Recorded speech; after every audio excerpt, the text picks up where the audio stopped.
Okay, today we're going to learn about momentum. So first thing, what is momentum?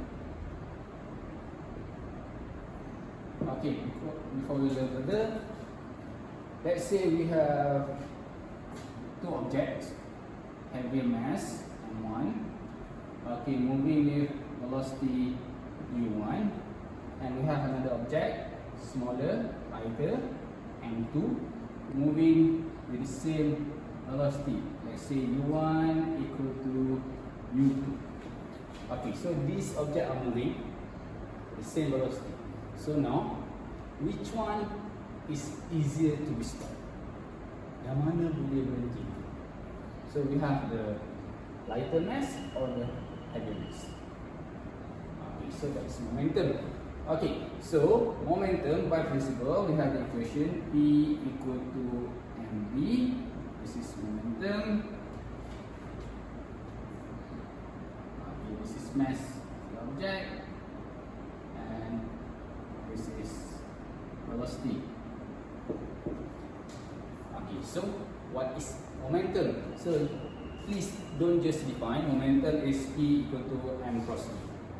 Okay, it's not like that. You have to understand. So what is momentum? Okay, now let's say object we always has mass, which is kilogram. Okay, what happen if there is no velocity, v equal to 0? Is there any momentum? So P equal to mv, so v equal to 0, so P equal to 0. So we do have mass, but we don't have velocity. So is there any momentum? Of course, there's no momentum. So what is momentum? So momentum is, simple explanation, is moving mass.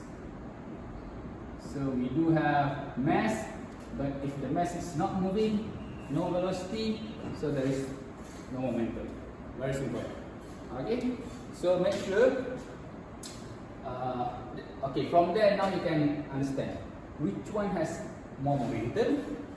Okay, so let's say you have same velocity but different momentum. Let's say this one is 100 kilogram, this one is 50 kilogram.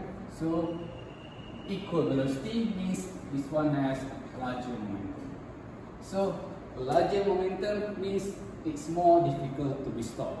Okay, so you can imagine when you have a trailer or a lorry, then you have a car moving at the same velocity.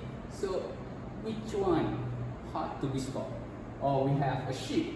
Let's say we can see how a ship, a very big ship in the ocean, okay, can collide with the iceberg, like the Titanic case. So why this happen? Because it's hard to turn to the right or to the left. Okay, because the ship is very, very big, very, very heavy, larger mass. So that's why it's very, very hard. Okay, so now that is momentum. Now you can answer me which one is easier. Okay, in any calculation after this, whenever we have momentum P equal to mv, so again make sure everything is converted in SIU. So the question might give you in gram or in centimeter per second. So make sure you do it in SIU. Okay? Okay, we move to the next part. Okay, now application of principle of momentum. Okay, this one we're going to discuss two parts, which is collision and explosion. Okay, pelanggaran dan letupan. But before we go that part, we have to understand the most important principle in this subtopic, which is principle of conservation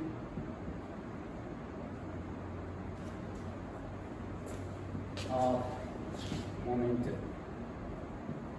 Okay, what does conservation means? Conservation means no changes. Okay, prinsip keabadian momentum. So abadi means sampai bila-bila pun macam tu juga. So nothing change. Okay, so principal conservation of momentum states that total momentum before apa? Before collision or before acceleration equal to total momentum after the collision or the explosion. Okay, so again, mind the words total means if you have 2 objects, 3 objects, so you have to include them all. Okay, that is mean by momentum. So, principal conservation of momentum states that total momentum before equal to total momentum after. There is another what we call the syarat. Okay, so if there is no external force act on it, or in a closed system. So this principle is considered conserved if there is no external force act on it or in a closed system. You tak kacau dia, baru kita boleh kata apa. Kalau you dah kacau dia, tak boleh apa lah.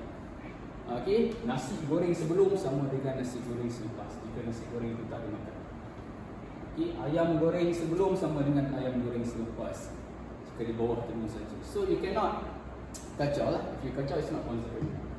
Okay, so we can write in equations total momentum before or initial equal to total momentum final or after if no external force act on it. So tak ada force yang kacau.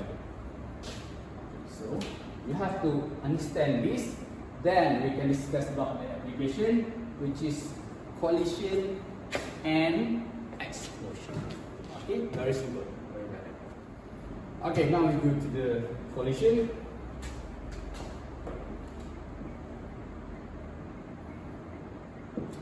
Produk pelanggaran.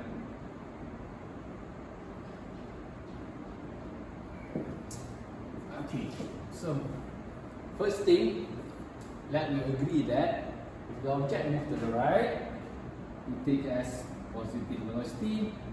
If the object moves to the left, we take as negative velocity. Either it's initial or it's final velocity. Okay, so we agree upon that. The same goes to if you take upwards as positive velocity, downward as negative velocity. Okay, so this is just an assumption. Okay, you can find in another book, take this one as positive or negative. Otherwise, okay, up to you. But to make it simple, we agree on this. Okay, so now collision. Let's say you have an object M1. Okay, moving with initial velocity U1, then collides with another object M2. Initial velocity U2. Okay, this is the situation what we call before the collision. Okay, after the collision, we have possibilities. M1, okay, no changes on mass, but the velocity does change. Okay, M2, V2. Okay, the velocity does change, the mass does not change. Okay, so this one, V2, can be on opposite direction. Okay, we'll discuss about that later. Okay, so let's say the question asks you calculate the final velocity of object M2. Okay, so this can be a car, a ball, or anything. Okay, so this is after. So what should you do? Your first step, you have to apply the principal conservation of momentum, which is momentum before, total momentum before equal to total momentum after. Okay, so what do you have now? M1, U1 collides with M2. This is for this momentum. Then we have another momentum for the second object. That's why we call it total. M2, U2. So what happened? after the collision, M1 V1 plus M2 V1. Okay, so you can calculate V2. Okay, make sure everything is INE. Okay, let's say we have another situation. Let's say this object does not move. Okay, so you collide, then you move. So means U2 equal to 0.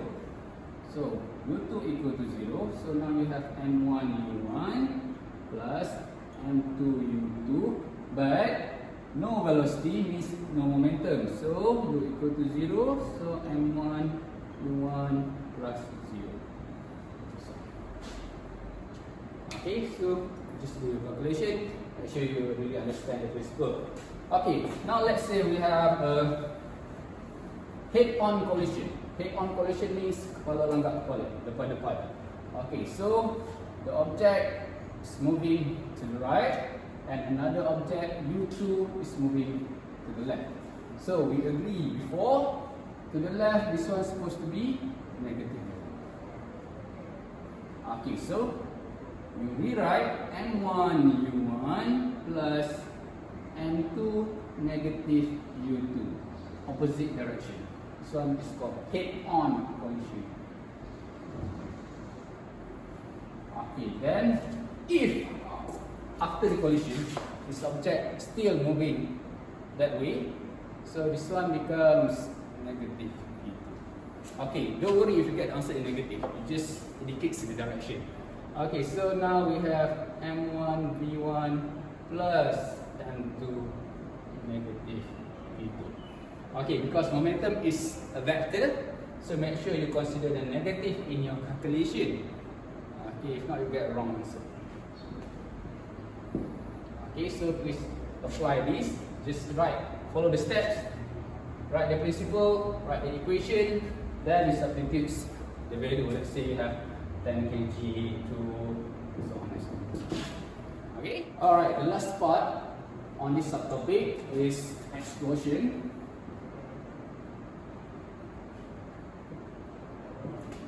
Means letter 2, right? So first thing, understand what is explosion.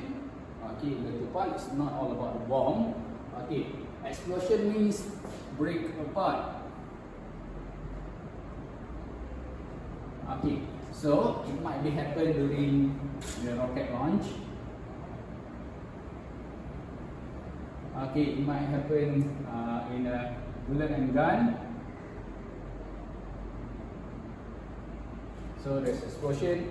Initially nothing happened, then you trigger. Okay, so the bullet goes. So you can see there's momentum principle over there, or even in let's say archery.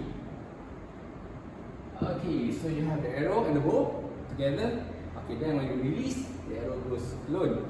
So you do have break. Okay, so the principle is still the same.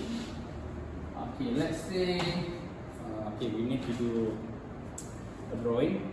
Okay, let's say we have a rocket. Okay, initially, okay, we have the fuel or the gas over here, full. Okay, so nothing happened. So what happened? Now we have this mass of the rocket, mass of the fuel. Initial velocity of the rocket, initial velocity of the fuel. Okay, so nothing happened, no movement, so means this one equal to 0, means momentum of the rocket and momentum of the fuel equal to 0.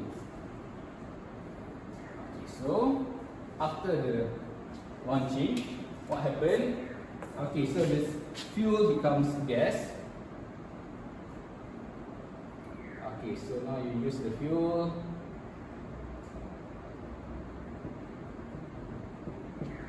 Okay, like that. So this is before, this is after. Okay, what happened after the launching. Okay, so the mass of fuel is reduced. So now we do have mass of the rocket. Okay, then rocket is moving over there. This is the velocity of the rocket. Okay, then velocity of the fuel downwards. Okay, and then what happened now? You can see there is mass, there is velocity. So now we have momentum of the rocket plus momentum of the fuel. Okay, so before this, no momentum because both are not moving. So still at the landing pad.